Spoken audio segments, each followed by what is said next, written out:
Hello, everyone, and thank you for joining the TechMargin podcast today. My name is Sonia Cook-Broen, and I'm a software engineer and artist, as well as being the founder of the TechMargin.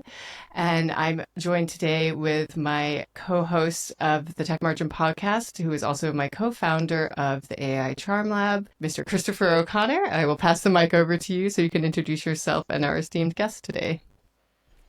Hi everyone, my name is Christopher O'Connor. I am a fine artist with a background in studio painting. My own work revolves and investigates around the space where abstraction and representation meet and overlap. Recently, my curiosity has expanded beyond the canvas into the evolving relationship between creativity, technology, and mindset. That journey led us to create AI Charm Lab, which is a platform built by artists for artists to explore how emerging tools can support the creative process. Today on the podcast, I am joined by documentary photographer Stephen Kennedy. Stephen's work for me captures people in the environments that shape them. His portraits are unposed and unscripted and rooted in a deep respect for place and presence. After decades and thousands of sessions, Stephen has built up a visual archive that is as much about humanity as it is about photography. Stephen, welcome and thank you for joining us today. Thank you very much. I'm so glad to be here. Yeah, Stephen, can you, for those of our audience who have not heard of your name yet, can you tell us a little bit about yourself, your background, what made you put a camera in your hands? I'm a documentary photographer based in Missouri. I'm originally from Illinois, and I started very young with photography. I really grasped the power of it at age 14. I wandered along a little bit on my own until I met a couple of other like-minded students in my high school, in my first year of high school. And from there, through a series of happy accidents, I began to gain a craft knowledge of the medium. And after about a year of stumbling around, I took the chance of introducing myself to the weekly newspaper in my town, and much to my surprise, I got some freelance work from them. So I had my first paying gig when I was 15 years old, and it just took off from there. Right. Yeah. And so the first time I came across you, Stephen, was with your cross-country camera project, right? And I remember in our previous conversations, you had basically said that that almost came to you fully formed after having some interviews with artists. Um, can you walk us through what that moment of creativity was for you and how you distinguish between a passing idea, we'll say, and a project that is worth pursuing for years? In the depths of the pandemic, when I could not go anywhere, I was grounded in a way that I had never been before. And Mm, it was a real struggle. And even after about a year, I had a pretty successful commercial practice up until that point that started in my early 20s. And I had never really had that kind of time mm, off away from the medium. And I had the idea in May of 2021 to visit some artists and photograph them at work. And I happened to find someone locally, and it was generally a positive experience, but I still didn't know quite what I was going to do.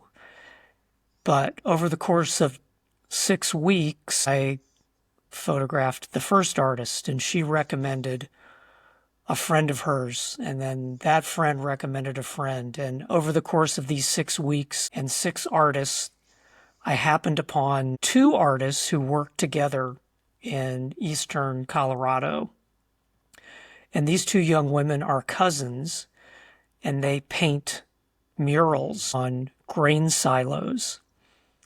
And as I finished up the photo session in Lyman, Colorado, that the idea of going to every one of the 50 American states and photographing artists at work just like this, it came to me in a flash, really like no other project had done before. And I heeded that call, and from there I started. Right. So what I'm curious about, Stephen, with this particular instance is like, you know how we as artists and creators, you have ideas and things come to you, but this one came and stuck. This was a strong one. And so do they come very often or they come once in a while? I mean, what's her name? What's the name of that author again, Sonny, that Oh talks yeah, about Elizabeth inspiration? Gilbert. Did you Elizabeth. ever read her book Yes. on creativity? She talks about how like the ideas are like a storm cloud passing overhead, and if you don't catch it, it's going to move along to the Right. next mind. It'll find another one, another Yes. person who's willing to embrace Yeah. it. I have to say that this was the first time that anything struck me like lightning the way this did. And luckily, it's happened again. I have another project that started last year that hit me exactly in the same way. Even though I will say that I was searching for something, I didn't know what I was searching for, but it did hit me, and it's another project that I'm quite proud of and really neck deep into as well. Right. And so, with the Cross-Country Camera, Stephen, project, like you traveled all over the States. I think bar still too, is it Hawaii and And Alaska, Alaska, those are right? the remaining, yes. So when you've gotten to travel all over the States, what do you feel like is the unifying theme that you came across with all of these states, with all of these different people coming from different walks of life? I think if there is one overlap or one commonality, it is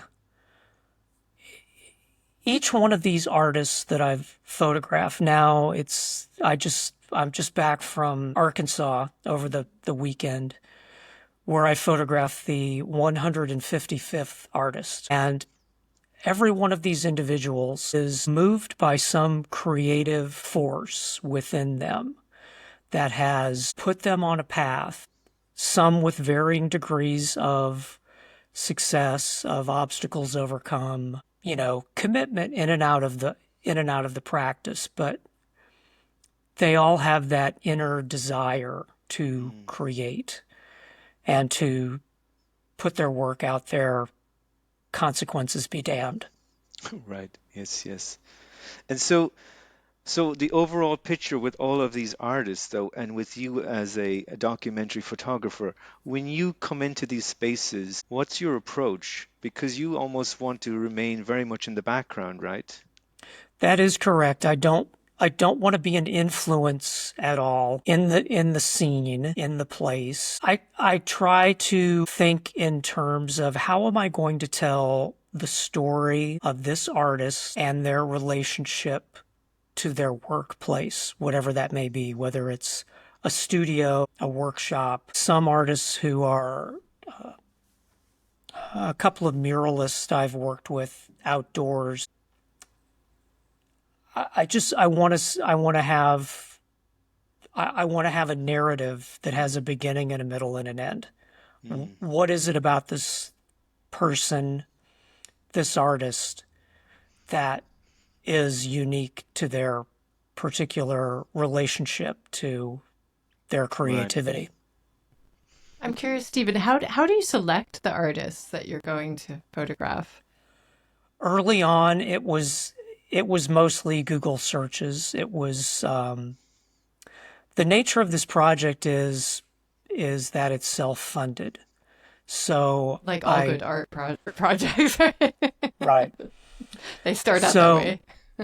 a lot of times it will start with I'll get a discount plane ticket, or I know I'm going to be somewhere for something else. I'm going to be in Philadelphia for a paid gig. So let's look at the map and see what I can add on to that. So it starts with the place first, which sounds absurd because you would think the art would be first and foremost. But in order to to tackle a project of this scope, Right.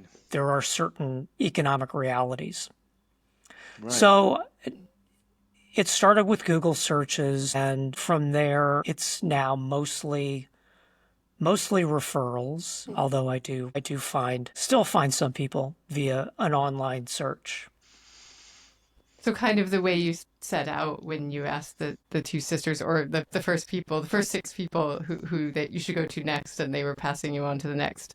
Correct. Now you've sort of come back to that again, where it's... I have. Yeah, that's interesting. Right. And it kind of is a bit of curation and a bit of necessity as to the location of where you are. Exactly. Oh, that's interesting. And so, Stephen, if I can, with your new project with the St. Louis, is it the St. Louis 100? It is. What started that project for you? Where did that kind of, where were the seeds of that? Where I live in St. Louis, Missouri, there is a very strange multi-level, multi-layer entangling alliances of local governments. In the late 18th century, the city of St. Louis had a divorce from the county of St. Louis. So there was some division for what I'm sure seemed like important reasons at the time that haven't lasted the test of time. So then the county of St. Louis was its own entity without a dominant city. And over the course of more than a century, a number of municipalities, a giant number, to the tune of slightly more than 100 municipalities, this patchwork has formed in the county of St. Louis. And after having already visited all 50 states before I started Cross-Country Camera, and with the goal to get to all 50 states in Cross-Country Camera, I still felt like I needed something that could be an adjunct to that project. Ideally, something local. And then one thing led to another, and I thought, well, wait a minute, there are 100 individual towns that I could go to and do photography. And originally I thought I would look for people in these towns, but then I could never come to any kind of concept of who I might want to profile. And then the logistics, of course, of coming up with 100 people would be it would be a deal breaker for the project. But I thought, well, why not, instead of portraits of people, why not portraits of the places? And then it became, well, how am I going to represent these places? And so through a series of trial and error, I came to a square format of black and white photography. And over the course of 115 days in 2024, I went to 100 municipalities, and the project is called STL 100.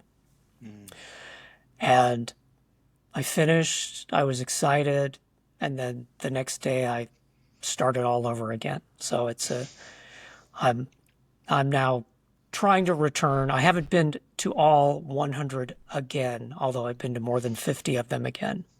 Oh, so this is something that is like, it's not once it's done. It's a sort of a framework that can be kind of repeated. That is correct. And Cross-Country Camera is the same way. So when I get to all 50 states, I'm just going to continue going building this archive. Correct. Yeah, interesting.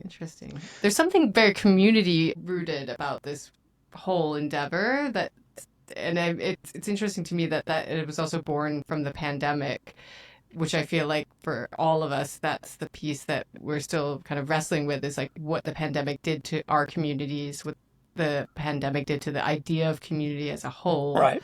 And there's both of these projects feel like that's what they're really honing in on, that idea of connection and community. Well, correct. And what the pandemic did to me personally, to have been in a situation where I had a significant amount of my identity tied up in my commercial practice And even leading up to the pandemic, one of my daughters was a student studying overseas in Florence. And my wife and I went to visit her, 19, and I was out walking one night surrounded by the immersion into the art and the experience of Florence, just being in the city. And I had just come off of a successful advertising gig that was, everybody was professional, and I did what they wanted me to do, and I was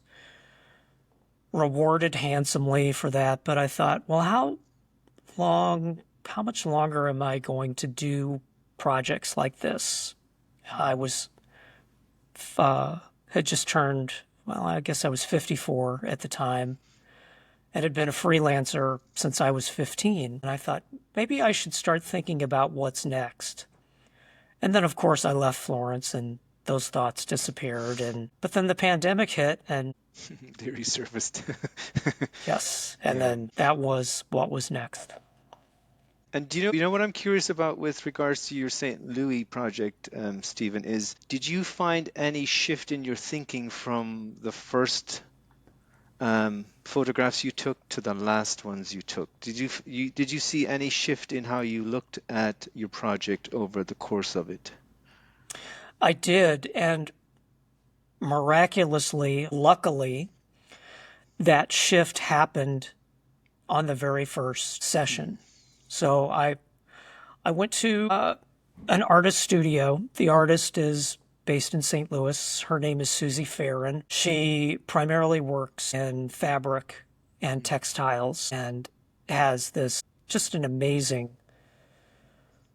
output of very compelling work. And when I walked into her studio, I had my cases of Nikon equipment and strobe lights and cords and stuff. And I attempted to make this photo essay.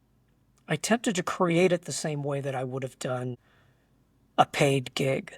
And from the beginning, I was mystified because I'm looking around in Susie's studio. I'm seeing the artist, the woman, I see the work, and I see the relationship between the artist and the workplace. And I'm looking at the pictures on the camera and I'm saying, what am I doing wrong? These could not be more bland if I tried. And so little by little, I stripped things away. And I was pretty much packed up and ready to go, thinking, well, this was an interesting failure. And then I pulled out a completely different camera, a very small camera that is not by any stretch of the imagination at the time what I would have considered a pro camera. And I started with this little camera. This is, which I always have next to me. Can you tell our listeners the camera type, just in case anybody's curious? It's called a Fuji X1 series. This is the Model 6. At the time, I was using the Model 5. It's a fixed focus. It doesn't zoom. It has a built-in flash. It's kind of depending on it's now the darling of the TikTok influencer set. But at the time, it didn't have that kind of street cred yet.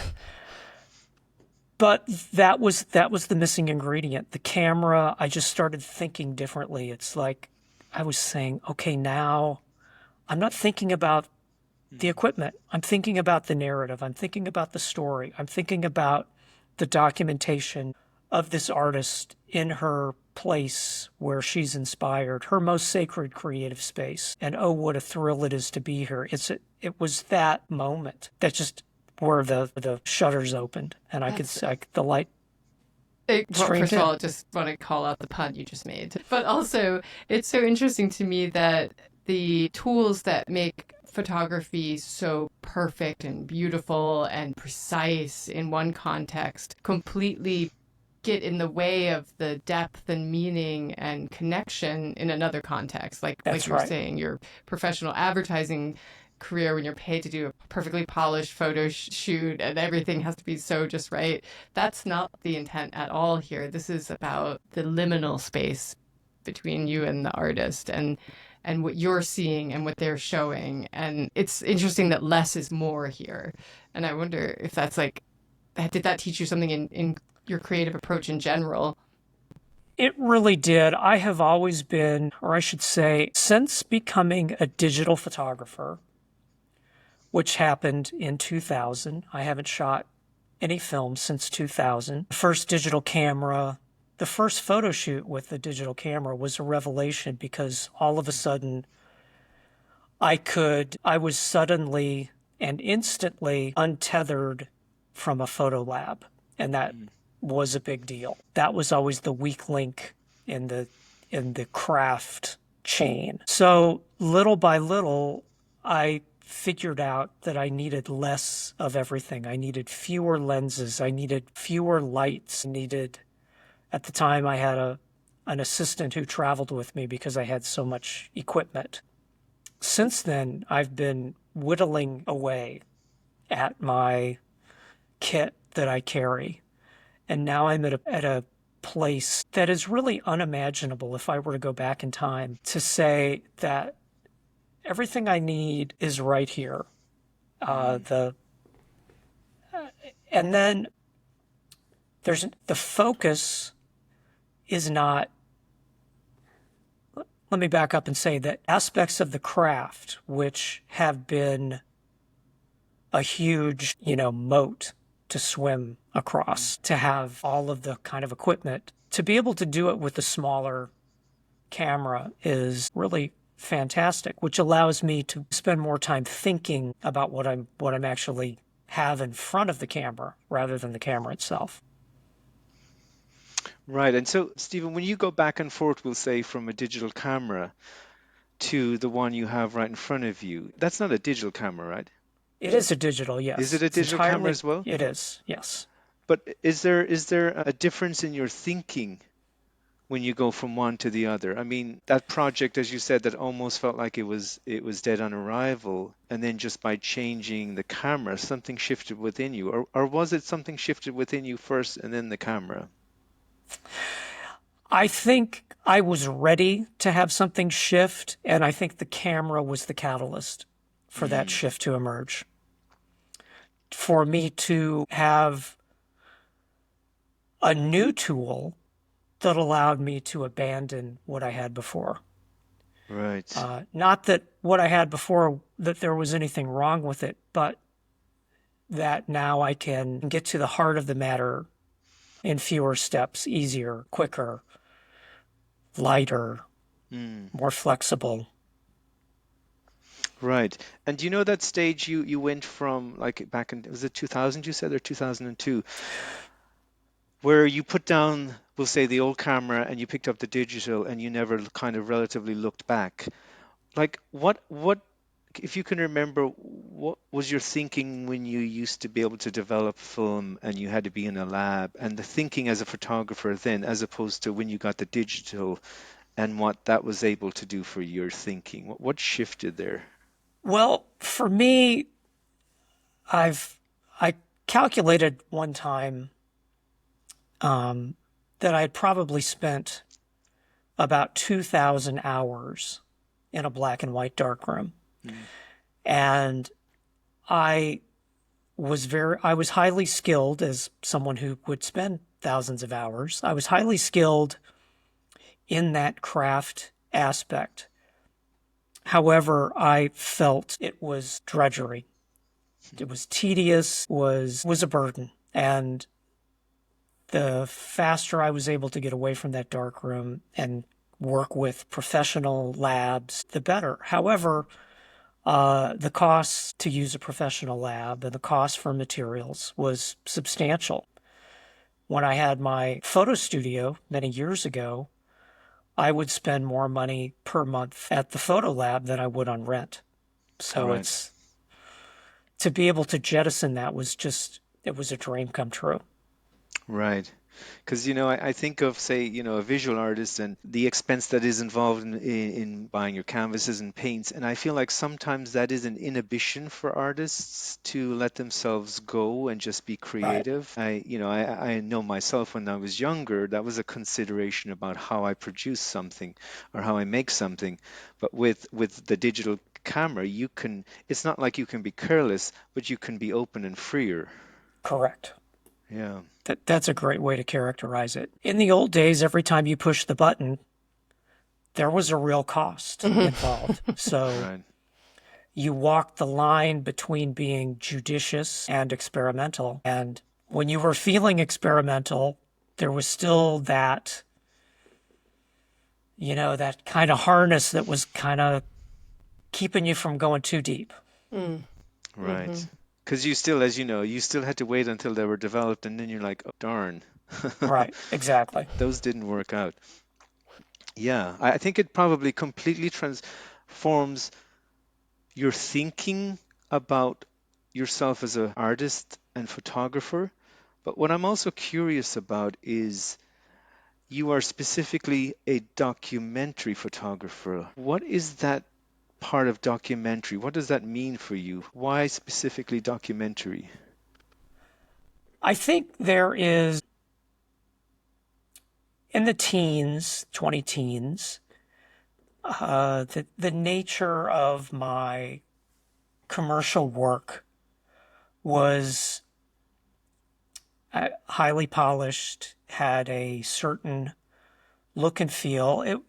While I did employ retouching, I was not really known for elaborate retouching or compositing images. But there was a part of the process that required a certain amount of enhancement of the human form, no matter who the subject was, whether the subject was an actor or a model who was hired for, say, a simulated testimonial for a company's product or service. So, kind of moving away from that was going back to where I started as a photojournalist, which was really about capturing what is happening in front of the lens without influencing it whatsoever. The nature of my photojournalism was typically small city newspaper type assignments. So it might be a scheduled news event or a sporting match or game where I would go and capture. And I enjoyed that. I enjoyed the uncertainty of it and the challenge. I was very lucky that I worked as a freelancer when I was a teenager, and I would get these assignments, and really there was no I don't want to. So you couldn't come back empty-handed. That was really not an option. And you could come back empty-handed, but you might never get the chance no more assignments to do it again. So that was a very blunt creativity prod, if you will. So that was a challenge. So I was always glad to have had that as my foundation, because while a commercial gig has a lot of assembly and a lot of creation, a lot of creative parts that are controlled, are produced, going back to this documentary style is more about capturing rather than creating. And now that I have decades of creating under my belt, the capturing is a different kind of animal completely. That's an interesting statement. We can't just leave that there. So how do you feel like your approach as a seasoned professional with many decades of creating and going back to that kind of stripped down documentary approach where like what's happening in the world is what you're just capturing. It's like I would say the capturing is the creating. But does that feel does it feel like you're that little young man, that little boy again who's just starting? Is it like that freshness again, as opposed to all the orchestration and everything in It really between? is. And I think the nature of this, especially the cross-country camera, I have to say that each one of these sessions has become a masterclass in each artist's practice. So I have been invited in, or I should say, I invited myself, but I have been allowed in to an artist's most sacred creative space. And the excitement of that alone is monumental. And then to be able to go in and use these skills, the mix of capturing and creating, but to go in and say, look at that. Oh, yes, I'm going to go here. I'm going to go here. I'm going to do this. I'm going to, this is a detail shot. This is a wide shot. So there is, within the visual narrative, beginning, middle, and end. And then within that, there is close, medium, wide. So those are the kind of the boundaries, the framework for doing that. And then something always unexpected always seems to reveal itself too. Right. And so with regards to, because I think we had this conversation last time we talked, Stephen, about what one is looking for behind the lens. As artists, what are we looking for? Me as a painter, Sonia as a digital artist, you as a photographer. Like, what is it we are all looking for individually? And so when you are behind your lens, for me, sometimes I have an idea of what I'm looking for, but I don't quite know because things keep shifting, and it's in the process of making the thing that you start to find out what you're looking for. With you as Right. a photographer, again, I think you were almost alluding to this before with your St. Louis project, where basically you almost had an idea when you went there and that wasn't working. And then something clicked and you were able to find a new way into a whole new space that opened up that project for you. So as a photographer, do you know what you're looking for at times, or does that just kind of evolve for you? I have some default things that appeal to me. I have a certain way of seeing with each project that is unique to that project. So the STL1 project is a square black and white.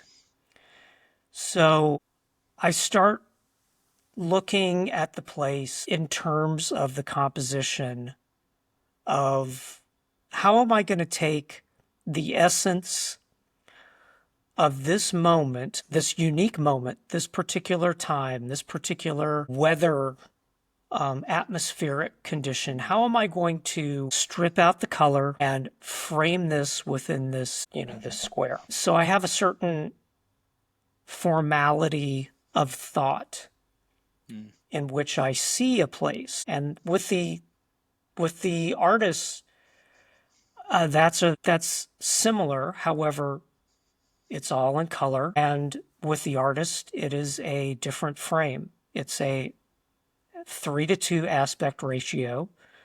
So I work within the traditional rule of thirds. Mercifully, I can go back and forth with the projects and not feel influenced, one influencing the other. Right. Okay, so I'm going to push this one a little further. So do you so those are your constraints. It sounds like because by the nature of using a tool like photography as your medium, like the constraints kind of set the parameters. But I think we all as artists have sort of a feeling we're looking for. And I don't know that we can all articulate it, and I think it changes. But for you, what is that feeling you're looking for when let's say, when you're capturing an artist in their studio? What are you hoping that your audience or the viewer of that photograph will see? I think I have a default position of optimism that guides me. I am immediately a fan of the artist. Immediately. Because how can I not be? I get to go I get to go to Christopher's studio in Maine. I mean, all of a sudden now I'm a fan. I'm already a fan. I'm already anticipating this. Thinking about, oh, this is, what am I going to see? What do I get to show? And then it is show and tell. So I go there, I have my experience, and I come back with this bucket full of pictures. And then I put them on my website, and anybody in the world can see them. And that's Right. When I was early on as a photojournalist talking about constraints. The constraints were availability of space in any given daily newspaper. And that constraint is guided by the cost to print tens of thousands per day. And the shape of the newspaper at the time was what was called a broadsheet newspaper. So that was the constraint. And I thought, oh, what it would be like to have my own printing press where there aren't ads below my pictures. There weren't news stories adjacent to my pictures, but the whole thing was my pictures. And, now I self-publish monographs of these artists' work, and I have my own printing press. I just happen to keep it The internet. in Seattle, and I only have to pay for it when I need to have something printed. That's amazing. Right. And that actually brings me to an area I wanted to talk to you about, Stephen, which is like, digital technology and how that has opened up opportunities for artists. And like, what advice would you give to, say, younger artists who are starting out about the digital revolution and the one we are currently in with AI, about how they could use it in ways that can, amplify their artistry and their messaging and perhaps even their income?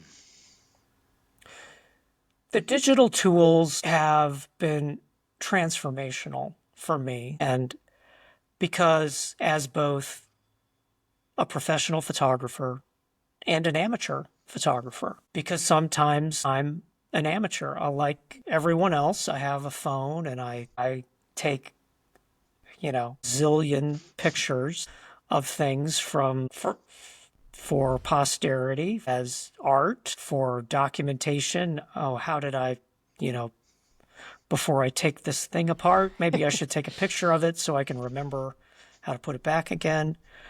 But cross-country camera it's me going to these places, and I happen to have already a digital infrastructure in which to distribute the finished works. But everybody else can do something similar and use social media as the digital infrastructure to share it for no cost. Now, I believe every artist needs to have their own place in the world digitally. They should have their own website. I'm not a participant in social media other than an observer. I usually don't post. However, I do see it as a very viable and important place for a lot of people. There's a lot of, there are a million things holding us back as artists, but distribution and sharing really isn't one of them and shouldn't be, because you can post your work, Facebook, Instagram, whatever, get it out there. Don't let that be the resistance point. Right. Can I ask you a slightly side question? Do you ever leave your home without a camera? And when you are out, are you able to see the world not without seeing it as a potential photograph? I have a camera that lives in my car, one of these. So when I do leave the house, I at least have my phone, which is a pretty good camera, but I almost always have one of these important documentary cameras at the ready. And to your second question, I cannot help but see things through the eyes of a photographer. And it's beyond habitualized. It's part of my existence. So while it started as a habit, always having the camera and seeing as a photographer now, I can't, I'll never be able to separate that. Right. Yeah, I'm yeah, and curious, oh, sorry, I just wanted to ask a question about the tools of being a photographer. And for myself, as a capable social person who is definitely naturally an introvert, I have found that whenever I've had a proper camera, back in the days when it was more normal to have a proper camera as an amateur photographer, now I feel like it's just phones. But if I do have a camera on me, it's a way that you can kind of exist in social spaces and even engage in social spaces without necessarily having to follow the formal social structure. Like, is that something you found too, or is that part of your identity as a photographer? Well, I feel the same way. I use the camera as a way to shield myself, to use it as a passport into places that I might not normally be accessible to me or even welcome. I am not an extrovert, but I can use it to amplify my voice. I can use it to be a foot in the door, so to speak. I can use it as a cloak that protects me, and it also allows me to be, it's almost like the battery pack to be a different persona. So I can be this. Without it, I couldn't necessarily be who I am. right. I think that's true for artists, people who claim that identity in life, that identity becomes so integral. To your point earlier about the pandemic and what does it mean, this identity, shifted suddenly of being a commercial photographer. And something similar happened to me too around that time where my corporate software engineering identity changed into something else. And you really do have to pivot and figure out who you are without that Right. identity. But there's something grounding about being an artist, even though it is a very difficult path in many ways. It's always an identity that you can claim because it is so distinctive to each of us. Yeah, and do you know what? In conjunction with that, Sonia, is my question for you, Stephen, is revolving around inspiration. Like, I ask a lot of artists, how do you deal with inspiration? Do you constantly have it? What do you do when you don't have it? And there are all sorts of answers for that. But what I'm curious about is, for my own self, I can keep going on from to project to project to project, right? And each project seems interesting to me, but I never seem to, at this stage I'm at as an artist, take the space to look at what I'm doing from kind of a macro lens, to give myself some space and some time to see what do I really want to do next. For you, how do you deal with this sense of like inspiration? Does it keep coming? Are you able to take time out between projects to feel out what you want to do next? I have a cause and effect relationship with the work that is a multiple stages of a project give me multiple positive emotional responses. Some of them almost like a dopamine hit. So I know that, you know, I'll get to a session and I'll start working, and then I'll be in sometimes even like this bliss state. Oh my gosh, here I am. I'm doing this photo shoot.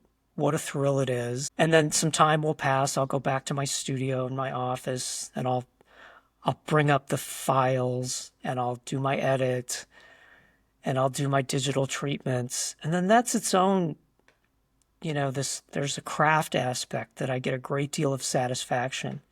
And then the moment when I can share the work back with the artist, that's always fun and satisfying. And then I put them out in the world. And then it's this rinse and repeat. I don't so much have a hard time. I don't struggle for inspiration.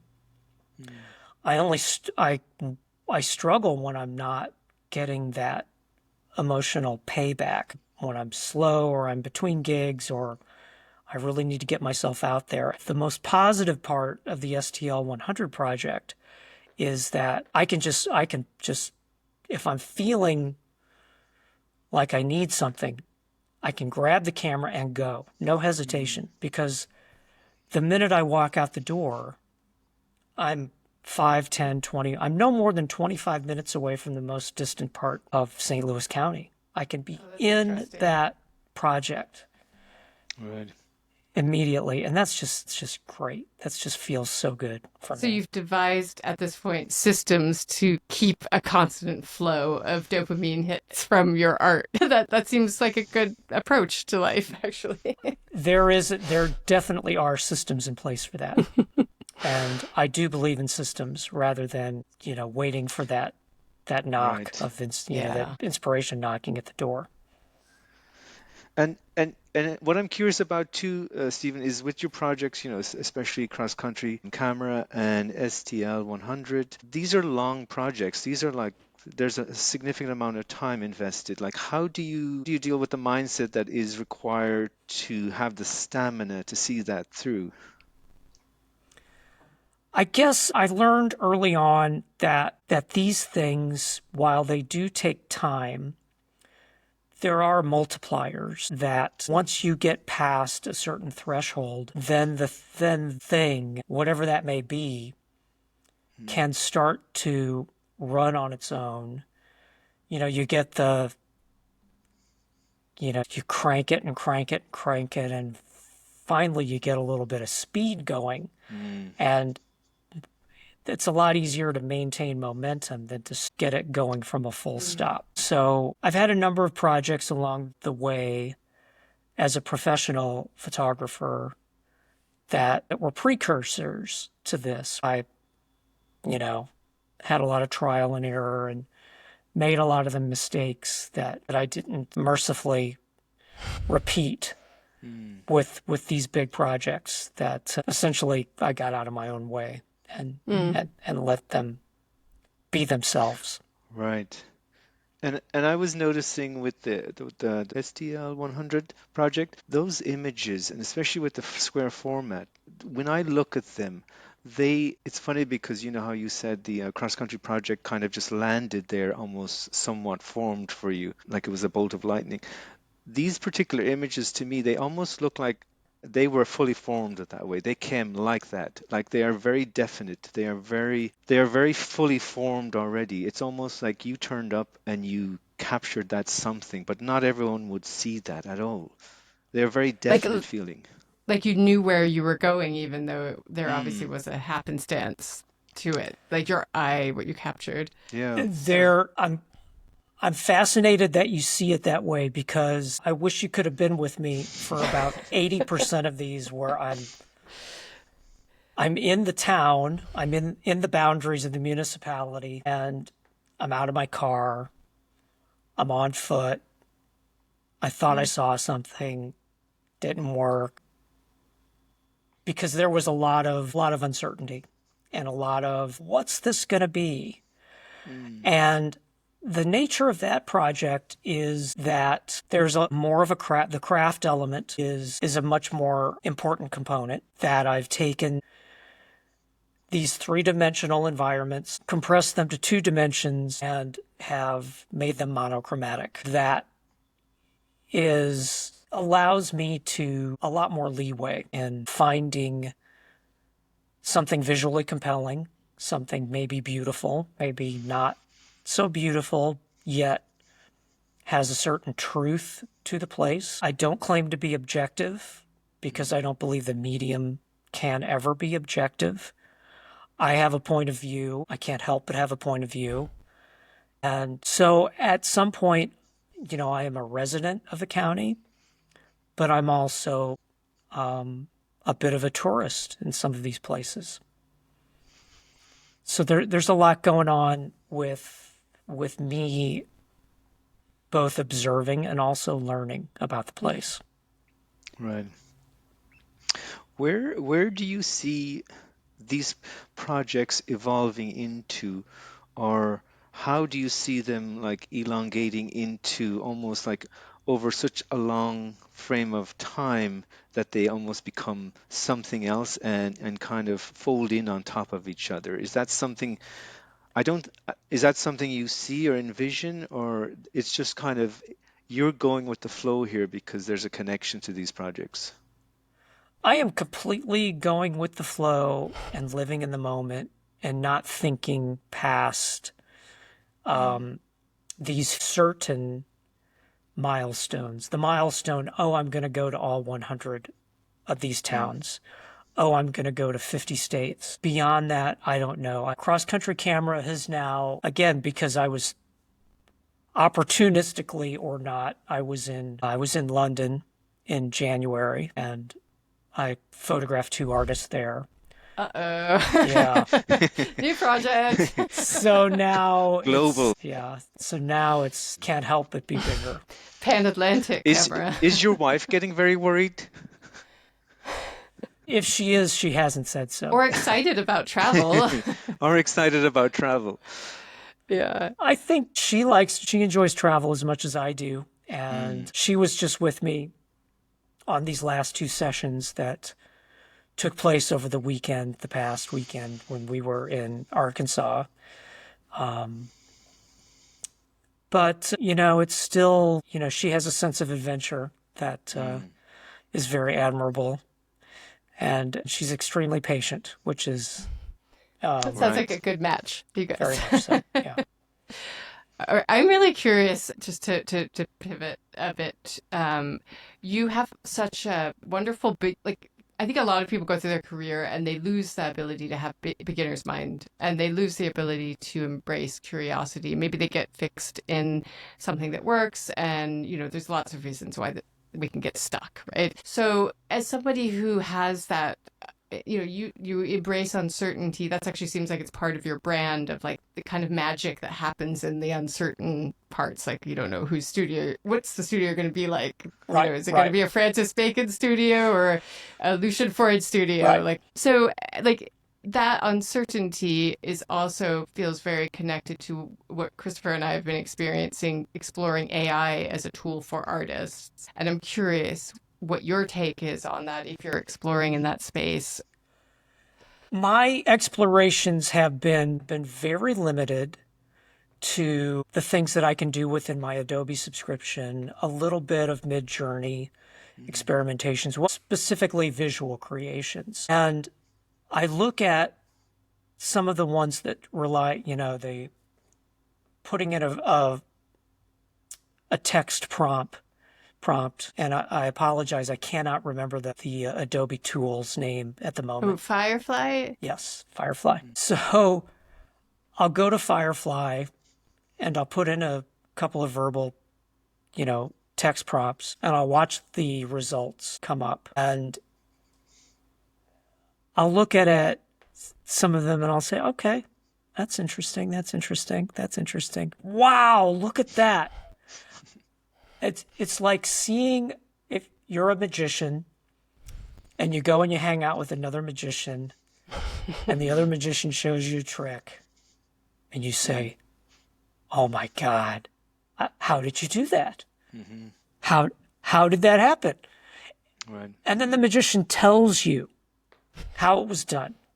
And even when you're in on the trick and you see it, I'm like, oh my gosh, that's incredible.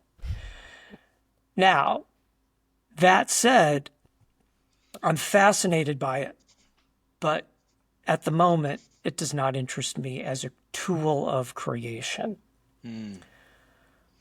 Maybe I'll come back to it at some point. Now, I have some friends who use Mid-Journey as tools of creation in a way that completely matches their visual style as photographers. I have one friend who is, after a couple of serious medical bouts, is very limited in his mobility. And the things that he creates with Mid-Journey in his studio without leaving are astonishing to me. And I'm so grateful that he has that as an outlet, as a creative outlet. But to date, it doesn't interest me yet. So for me, I need to get up and go. I need to go. I need to be in it. I need to have my feet planted and have it unfold in front of me.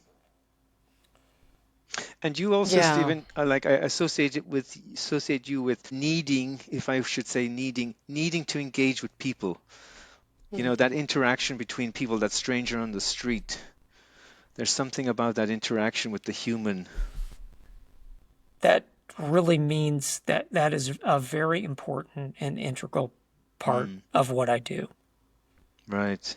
for sure. Yeah, and the place and the sense of place and presence with people. You know, like when you come to my studio and when you have gone to any person's studio, I mean, humorously, I think of that animation Howl's Moving Castle.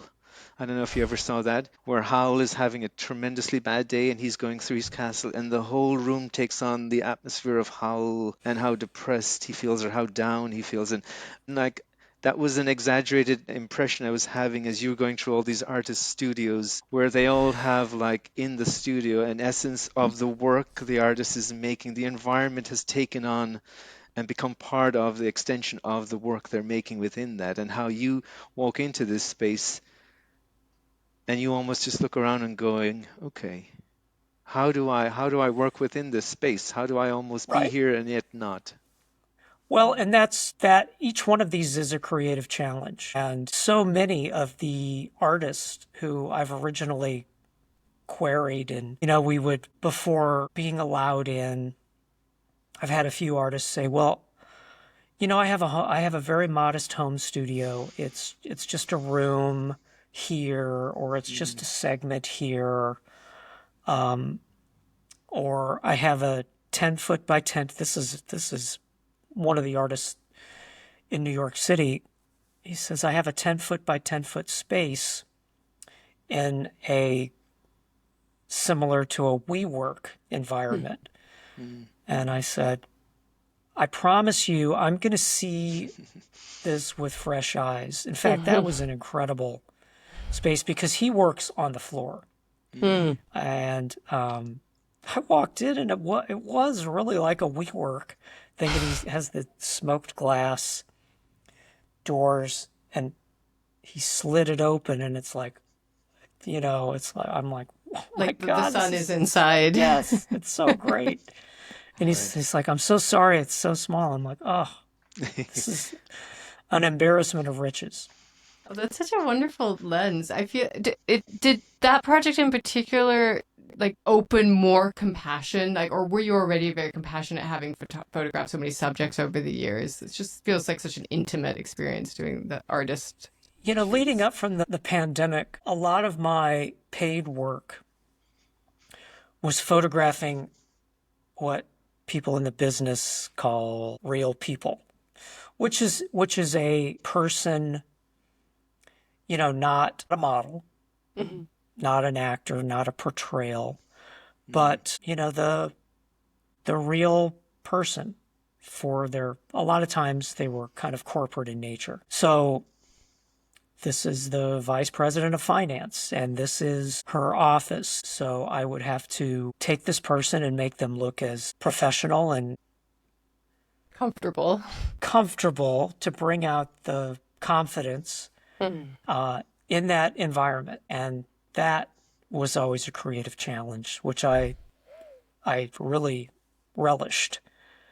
But at the end, not to retouch them in a way that nobody would recognize them. Right. People would say, subjects would say, hey, can you make me look 15 years younger?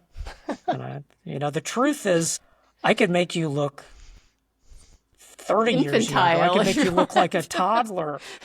I could make you look X, Y, and Z, but I don't want to, You want to be you, right? You want to be you. I don't want to freak you out with the results. Do you actually, thinking about what you're just saying there, Stephen, do you think the working on the advertising space for the number of years you did had a direct influence on your documentary style photography that you practice today? I think it must have, because the nature of that was you know, a lot of advertising photography can be as elaborate as a cinema set, build a set, create this set decoration, prop stylist, art directors, all these people involved, whereas the nature of my paid work was much more minimal. So I was in the, within that spectrum, I was on the end that had a very light touch.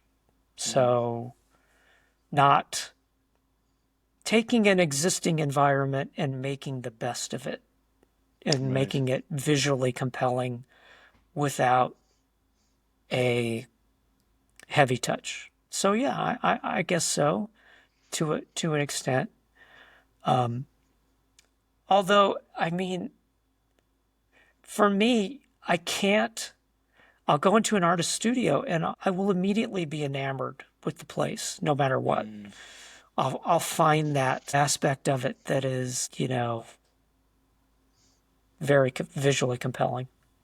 Right. So Stephen, where do you see your work going in the next number of years? Like, what is on the horizons for you? What do you hope to? Are there projects outside of the two or three that you are working on right now or are there projects that you have never talked about but would love to get to? I try to be open to whatever the next project is. I think I definitely have room for more of these long-term,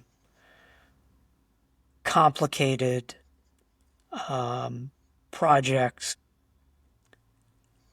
that I could weave those in to my practice without diminishing the effects of either the new project or whatever these are. All things end. I don't know when either of these two current projects are going to end, but they will at some point. Right. That's how the world works. And I hope that they can end on my terms, whatever they may be. But who knows? I don't know. I mean, I was thinking about, coming into our conversation, I was thinking about AI and creativity.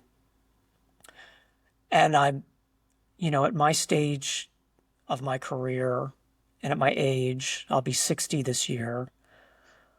How is AI going to help me? Will it be a creative tool or will it be as an enhancement in medical care, as an agent that I can employ to take certain tasks, tedious tasks off of my hands that I can focus on my art? Will AI, before I get an affliction, will it cure it? I don't know. I hope so. Yes, don't we all? Yeah. And that's the fascinating aspect of AI, of course, is that it's an ongoing evolution that is very hard to imagine exactly where it will unfold to. It feels like it could unfold in every possible direction. A self-driving car would be a creative tool for me on par with digital photography. So I That's just interesting. drove, up, 800 or 900 miles over the course of the last week. If my car could have driven me while I look out the window Right. and contemplate the next project or just take in the scenery, Yeah. that would be a tool on par with going from film to digital. Right. That's a really interesting point. Well, it brings up two things to mind. I think the European trip needs to happen because then you can just take trains, of course. Right. And then I think also just thinking about not just like the computer tech as influenced by AI, but really everything. It does feel like a technology that is more akin to electricity than other types of technologies we've come up with over the past 100 or so years. And I think we are all just defining what these use cases are right now. And these conversations, they help point the direction. And I think that open-mindedness and that beginner's mindset is so key. I want to ask you one last question, just because you've spoken to so many artists. Did you get like 2 or 3 insights that you just kept hearing from all of these artists that you spoke to over these months that you photographed them, that you've just kind of kept?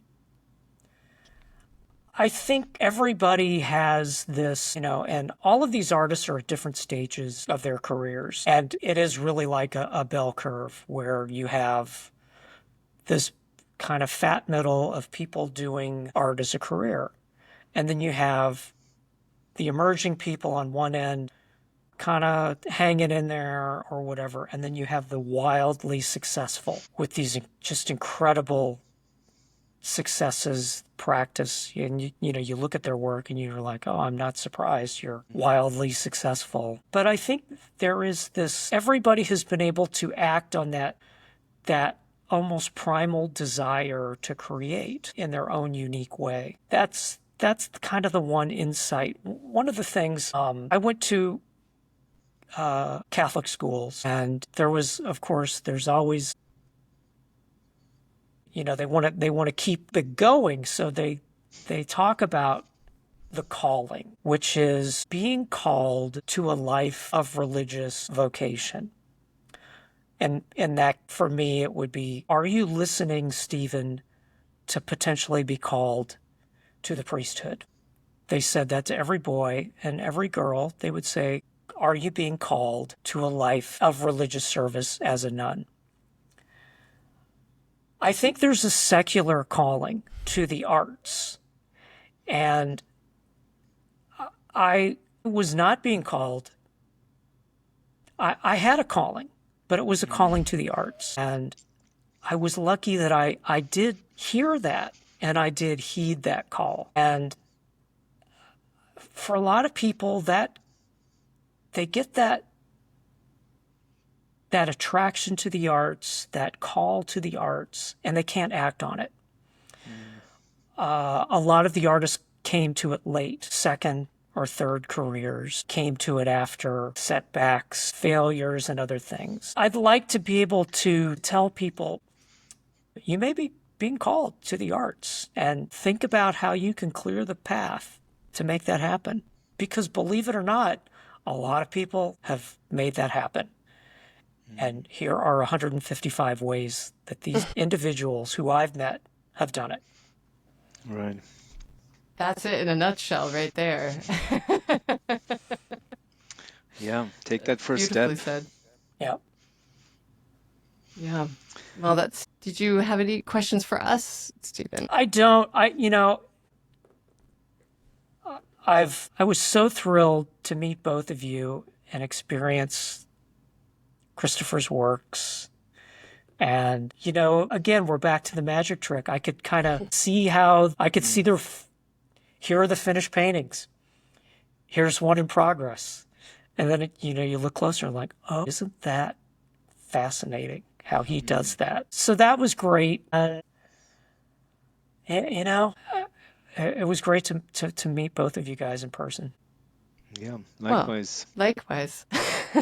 Yeah. Well, I think on that note, we will bring this wonderful podcast episode to an end. Yeah, thank you so much for joining us today, Stephen, and everyone out there watching or listening. Please check out the show notes for all the information about Stephen's projects, some links to examples of the work that we discussed today, and also to follow the evolution of this wonderful ongoing exploration that Stephen Kennedy is doing here. And I just remind you all out there to keep your beginner's mind open for your next creative pursuit, and also to listen for the calling, if you might have it, to start or continue your creative journey. Again, I'm Sonia Cook-Broen for the TechMargin podcast, joined today with my co-host and co-founder, Christopher O'Connor. Subscribe in the link below the episode, and we will see you next time for another episode of the podcast. Thank you. Thank you all. And that's it. Thanks.